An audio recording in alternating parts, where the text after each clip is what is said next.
O desejado de todas as nações. Capítulo 63. Eis que o teu rei virá. Este capítulo se baseia em Mateus capítulo 21, versos 1 a 11, Marcos capítulo 11, versos 1 a 10, Lucas capítulo 19, versos 29 a 44 e João capítulo 12, versos 12 a 19. Alegra-te muito, ó filha de Sião.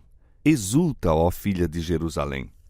Eis que o teu rei virá a ti, justo e salvador, pobre e montado sobre um jumento, sobre um asninho, filho de jumenta.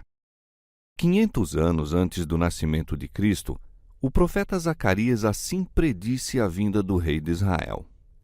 Essa profecia devia então cumprir-se. Aquele que por tanto tempo recusara honras reais, vem agora a Jerusalém como o prometido herdeiro do trono de Davi. Foi no primeiro dia da semana que Jesus fez sua entrada triunfal em Jerusalém. Multidões que haviam afluído a vê-lo em Betânia acompanharam-no ansiosos de lhe testemunhar a recepção. Muita gente se achava a caminho de Jerusalém para celebrar a Páscoa e uniu-se à multidão que acompanhava Jesus. Toda a natureza parecia regozijar-se. As árvores estavam verdejantes e as flores espargiam pelo ar um delicado aroma. O povo achava-se animado de nova vida e alegria. Surgia mais uma vez a esperança de novo reino. Determinado a entrar a cavalo em Jerusalém, Jesus mandara 2 dos discípulos buscarem para ele uma jumenta e seu asninho. Por ocasião de seu nascimento, o Salvador dependeu da hospitalidade de estranhos.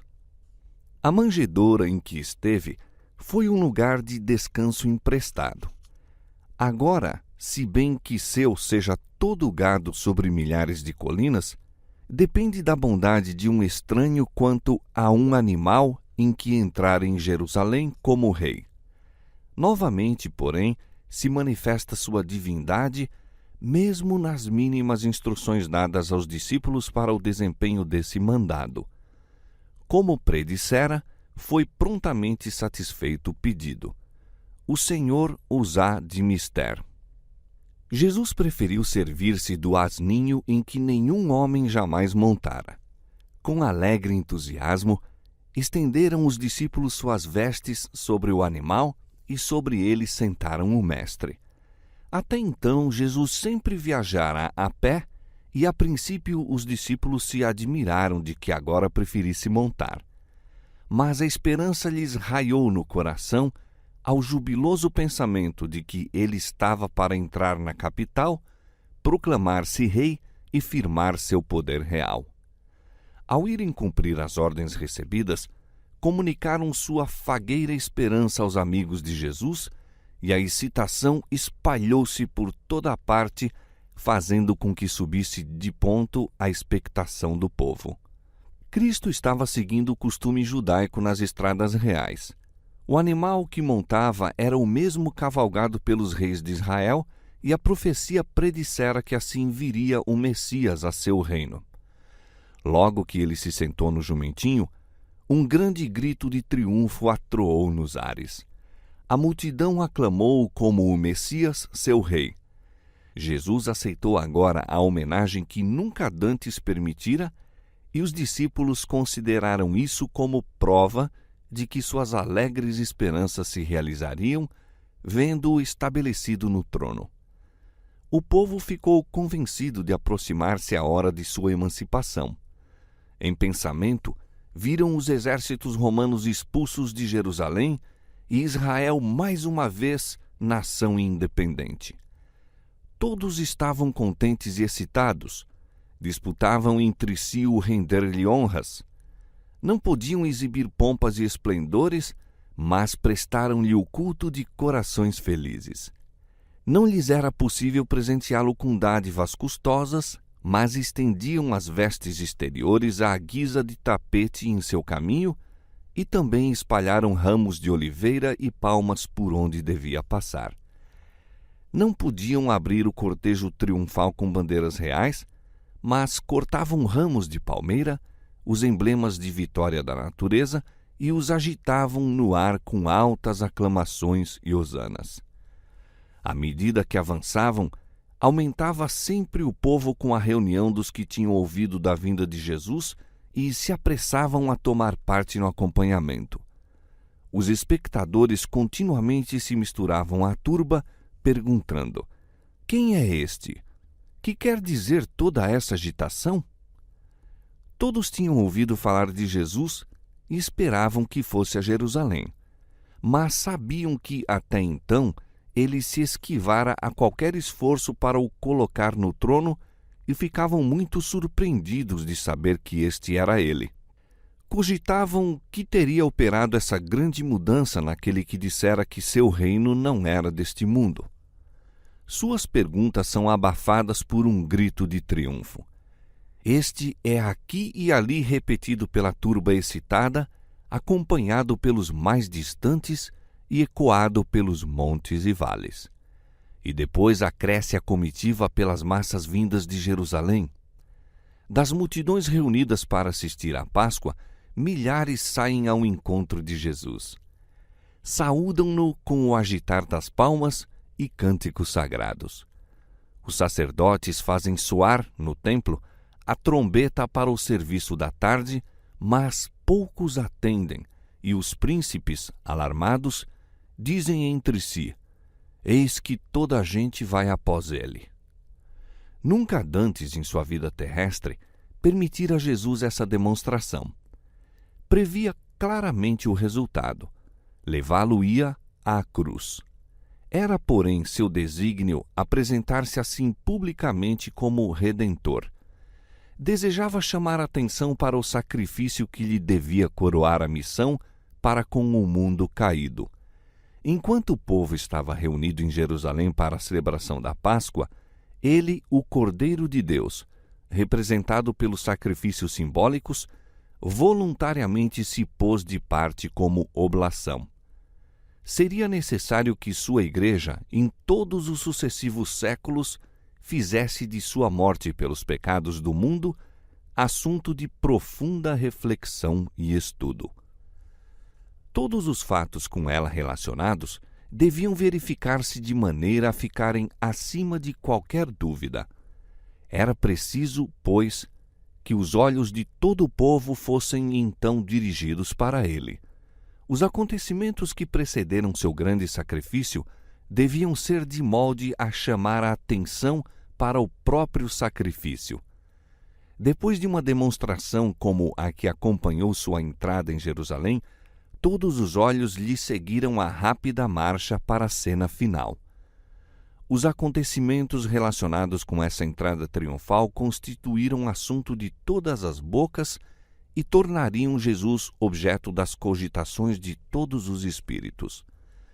Depois de sua crucifixão, muitos recordariam estes fatos relacionados com seu julgamento e morte.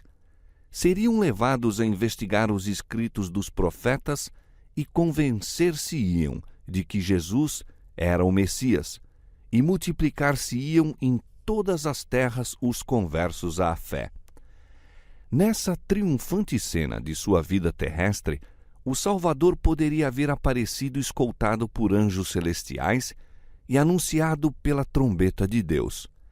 Essa demonstração, no entanto, teria sido contrária ao desígnio de sua missão, contrária à lei que lhe governara a vida. Permaneceu fiel à sorte humilde que aceitara. Devia levar o fardo da humanidade até haver dado a vida pela vida do mundo. Esse dia, que se afigurava aos discípulos o mais glorioso de sua vida, ter-se-ia toldado de sombrias nuvens, soubessem eles que a cena de regozijo não era senão um prelúdio aos sofrimentos e à morte do Mestre.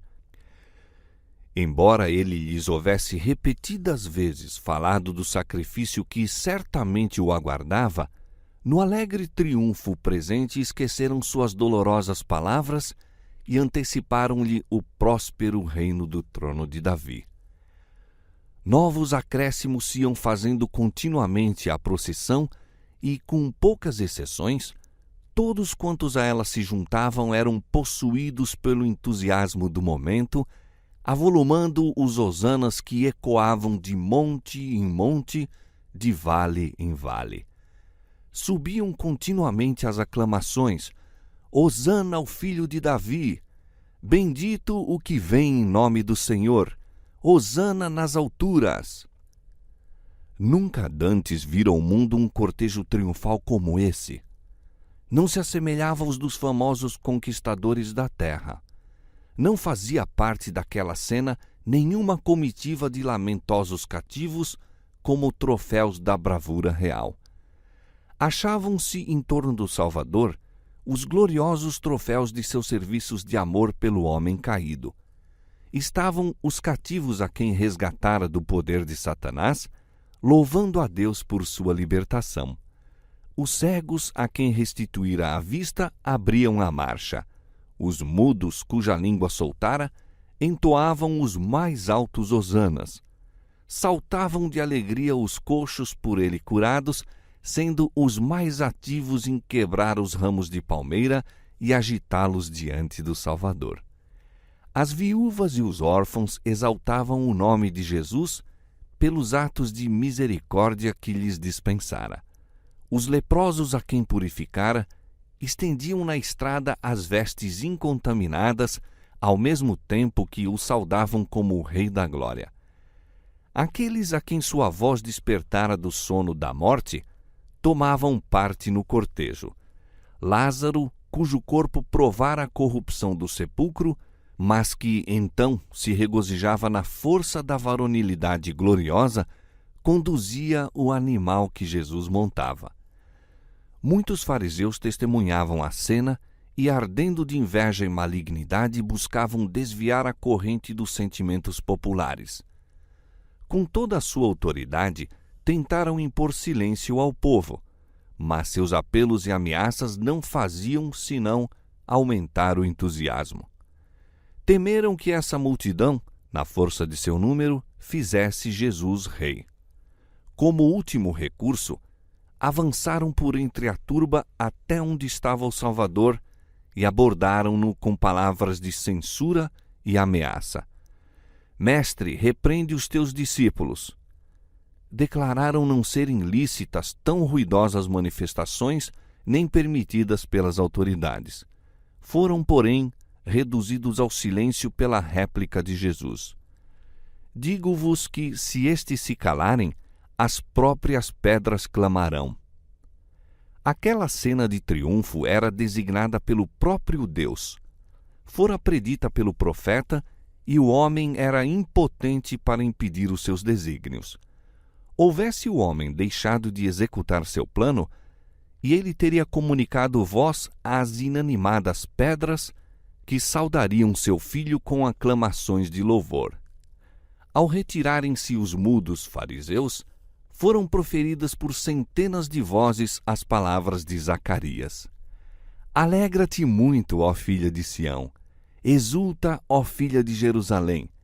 Eis que o teu rei virá a ti, justo e salvador, pobre e montado sobre um jumento, sobre um asninho, filho de jumenta. Quando o cortejo chegou ao cimo da colina e estava para descer para a cidade, Jesus deteve-se e toda a multidão com ele.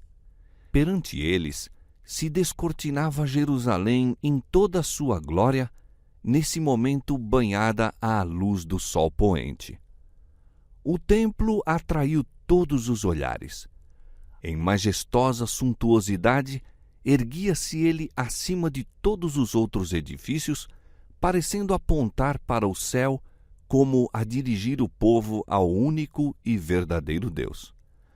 O templo fora de há muito a glória e o orgulho da nação judaica. Também os romanos se orgulhavam de sua magnificência. Um rei designado pelos romanos se unira aos judeus para o restaurar e embelezar, e o imperador de Roma o enriquecera com suas dádivas. Sua firme estrutura, riqueza e magnificência o haviam tornado uma das maravilhas do mundo. Enquanto o sol no ocidente tingia e dourava o céu, o resplendor de sua glória iluminava o puro e alvo mármore das paredes do templo, pondo-lhe cintilações nas áureas colunas. Do alto do monte onde Jesus parou com seus seguidores, apresentava ele a aparência de maciça estrutura de neve, marchetado de capitéis de ouro. À entrada do templo achava-se uma videira de ouro e prata, com verdes folhagens e maciços cachos de uvas, executados pelos mais hábeis artistas. Esse desenho representava Israel como uma próspera vinha. O ouro, a prata e verde vivo eram combinados com raro gosto e consumada maestria. Enlaçando graciosamente os alvos e luzentes pilares, agarrando-se com as brilhantes gavinhas a seus dourados ornamentos, refletia o esplendor do sol poente, resplandecendo como se o céu lhe houvera emprestado a sua glória. Jesus contempla a cena e a multidão silencia suas aclamações, encantada com a súbita visão de beleza. Todos os olhos se volvem para o Salvador, esperando ver-lhe no semblante a admiração por eles próprios experimentada. Ao contrário, no entanto, percebem-lhe uma nuvem de tristeza. Surpreendem-se, decepcionam-se ao ver-lhe os olhos marejados de lágrimas e o corpo oscilar como a árvore agitada pela tempestade, enquanto uma angustiosa queixa lhe brota dos trêmulos lábios, como irrompendo das profundezas de um coração partido. Que cena aquela que se oferecia à contemplação dos anjos! Seu bem-amado comandante em lágrimas de angústia. Que visão para a alegre turba que, com gritos de triunfo e agitar de palmas, o escoltava à gloriosa cidade, onde, esperavam com ardor, iria ele em breve reinar. Jesus chorara ao pé do sepulcro de Lázaro, mas fora numa divina mágoa de simpatia para com a humana dor. Esta súbita tristeza, porém, era qual nota de lamento em meio de um grande coro triunfal. Por entre uma cena de regozijo em que todos lhe tributavam homenagens, o rei de Israel se debulhava em lágrimas. Não as silenciosas lágrimas da alegria, mas pranto e gemidos de inexprimível angústia. A turba sentiu-se repentinamente tomada de tristeza. Emudeceram-se-lhes as aclamações. Muitos choraram, possuídos de simpatia por um pesar que não podiam compreender. As lágrimas de Jesus não eram a antecipação de seus próprios sofrimentos. Mesmo diante dele, achava-se o Getsêmane, onde em breve o envolveria o horror de uma grande treva. Estava à vista também a porta das ovelhas, pela qual durante séculos haviam sido conduzidos os animais destinados às ofertas sacrificais. Essa porta presto se abriria para ele, o grande Cordeiro de Deus, a cujo sacrifício pelos pecados do mundo apontavam todas essas ofertas. Perto estava o Calvário, cena de sua próxima agonia. No entanto, não foi por causa desses pontos a lembrarem-lhe a cruel morte que o Redentor chorou e gemeu em angústia de espírito. Não era uma dor egoísta a sua. O pensamento de sua própria agonia não intimidava aquela nobre alma pronta para o sacrifício. Foi a vista de Jerusalém que pungiu o coração de Jesus.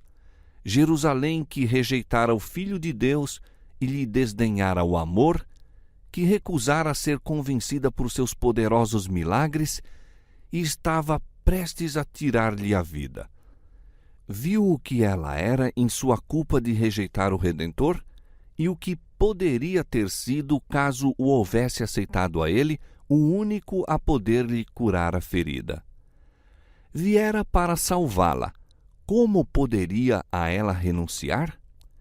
Israel fora um povo favorecido.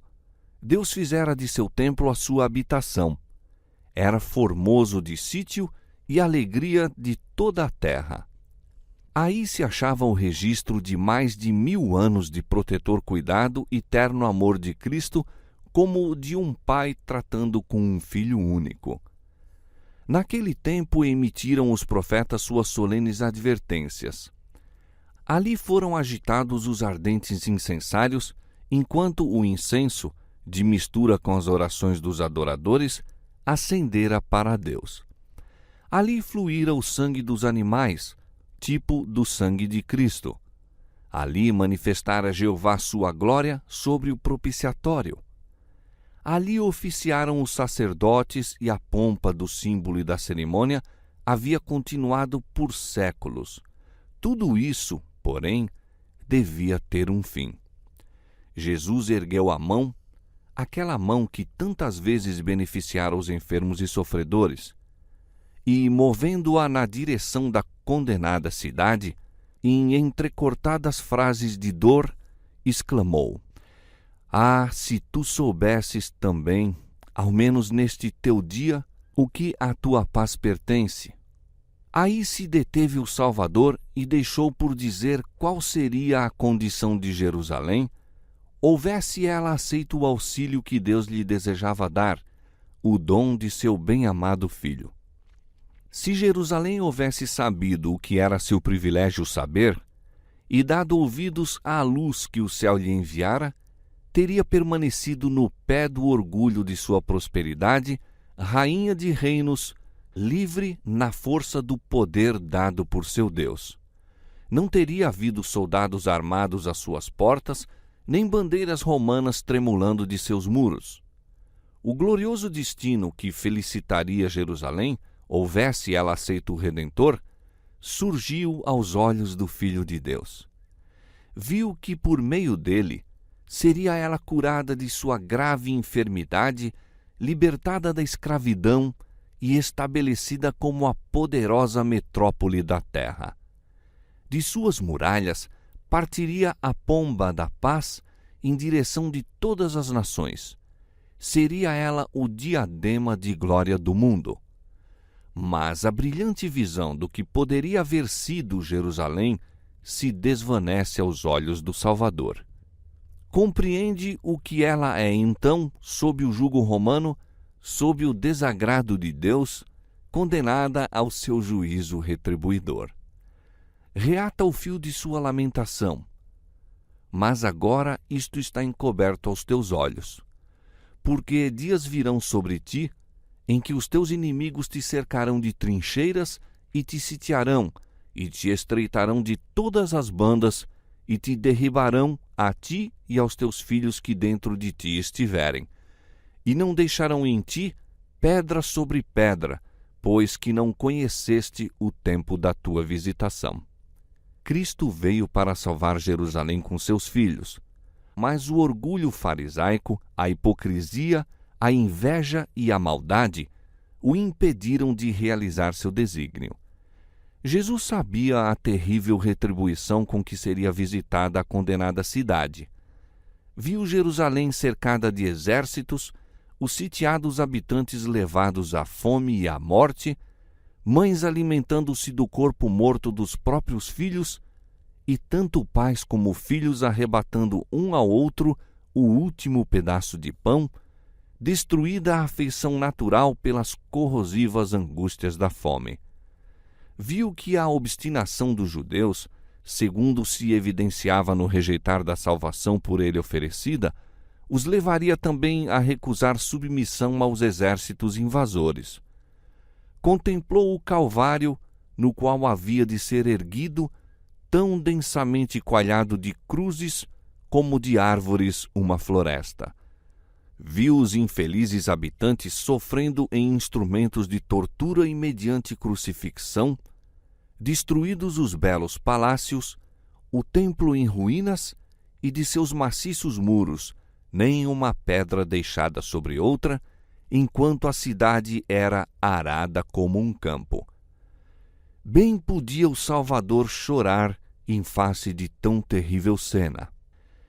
Jerusalém fora a filha de seus cuidados, e como um terno pai pranteia um filho extraviado, assim chorava Jesus sobre a bem-amada cidade. Como posso renunciar a ti? Como te posso ver votada à destruição? Deverei deixar-te encher o cálice de tua iniquidade? Uma alma é de tanto valor que, em comparação com ela, os mundos desmerecem até a insignificância. Mas ali estava toda uma nação para se perder. Quando o sol em declínio rápido se ocultasse no céu ocidental, terminaria o dia de graça de Jerusalém. Quando a comitiva se detinha no cimo do Olivete, não era ainda demasiado tarde para Jerusalém se arrepender. O anjo da misericórdia dobrava então as asas para descer do áureo trono, a fim de dar lugar à justiça e ao juízo prestes a vir. Mas o grande coração amorável de Cristo intercedia ainda por Jerusalém, que lhe escarnecera as misericórdias, desprezando as advertências, e estava a ponto de mergulhar as mãos em seu sangue. Se tão somente Jerusalém se arrependesse, não seria ainda demasiado tarde. Enquanto os derradeiros raios do sol poente pairavam sobre o templo, as torres e cúpulas, não levaria algum anjo bom ao amor do Salvador, desviando-lhe a condenação? Formosa e ímpia cidade, que apedrejara os profetas, que rejeitara o Filho de Deus, que por sua impenitência se prendia em cadeias de servidão. Seu dia de graça estava quase passado. Todavia, novamente o Espírito de Deus fala a Jerusalém. Antes do fim do dia, é dado outro testemunho em favor de Cristo. Ergue-se a voz desse testemunho em correspondência com o chamado de um passado profético. Se Jerusalém atender ao chamado, se receber o Salvador, que lhe está entrando pelas portas, poderá ainda ser salva. Aos ouvidos dos guias em Jerusalém, chegam as notícias de que Jesus se aproxima da cidade com grande ajuntamento de povo. Mas eles não têm bom acolhimento para oferecer ao Filho de Deus. Saem-lhe ao encontro com temor, esperando dispersar a turba. Quando o cortejo está para descer o Monte das Oliveiras, é interceptado pelos principais. Indagam a causa do tumultuoso regozijo. Ao perguntarem: quem é este? Os discípulos possuídos de inspiração respondem. Em eloquentes acentos repetem as profecias concernentes a Cristo. Adão vos dirá: é a semente da mulher que há de esmagar a cabeça da serpente. Perguntai a Abraão, ele vos afirmará: é Melquisedeque, rei de Salém, rei da paz. Dir-vos-á Jacó: é Siló, da tribo de Judá. Isaías vos declarará: Emanuel, maravilhoso, conselheiro, Deus forte, Pai da eternidade, príncipe da paz. Isaías capítulo 7, verso 14, capítulo 9, verso 6. Jeremias vos há de asseverar: o renovo de Davi, o Senhor, justiça nossa. Afirmar-vos-á Daniel: é o Messias. Oséias vos dirá: é o Senhor, o Deus dos exércitos, o Senhor é o seu memorial. Oséias 12, 5. Exclamará João Batista: eis o Cordeiro de Deus que tira o pecado do mundo. O grande Jeová proclamou de seu trono: este é o meu Filho amado. Nós, seus discípulos, declaramos: este é Jesus, o Messias, o príncipe da vida, o Redentor do mundo. E o príncipe das potestades das trevas o reconhece, dizendo: bem sei quem és, o Santo de Deus. Marcos 1, 24.